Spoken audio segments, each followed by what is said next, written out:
大家好，我係素銘，歡迎大家入嚟聽我講故仔。請大家坐低，聽我講一個有趣嘅故事。人世間好多人都覺得做得越多，就代表越努力，越有本事。但係如果一件事情本身已經好圓滿，我哋偏要加多一筆，結果會唔會適得其反？今日素銘想同大家分享一個關於多此一舉嘅故事——畫蛇添足。戰國時代，楚國有一家人祭祀完之後，將一壺酒賞俾班辦事嘅門客，但係人多酒少，一壺酒根本唔夠分。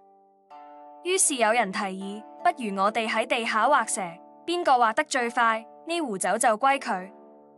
大家聽完都覺得好，於是即刻攞起樹枝喺沙地上低頭畫起上嚟。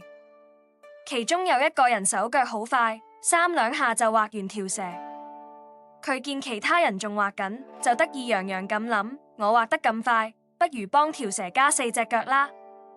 點知佢對腳仲未畫好，另一個人已經畫完，仲一手攞走咗壺酒，笑住話：蛇本嚟就冇腳，你夾硬加落去，呢件邊度仲係蛇啊？呢位門客因為自作聰明，結果反而失咗本來屬於佢嘅酒。呢個故事話俾我哋聽，凡事都要適可而止，過度嘅裝飾往往會令事情變質。如果你中意今日嘅故事，請記得訂閱、點讚同分享俾朋友。今日嘅故事講完啦，我哋下次再會。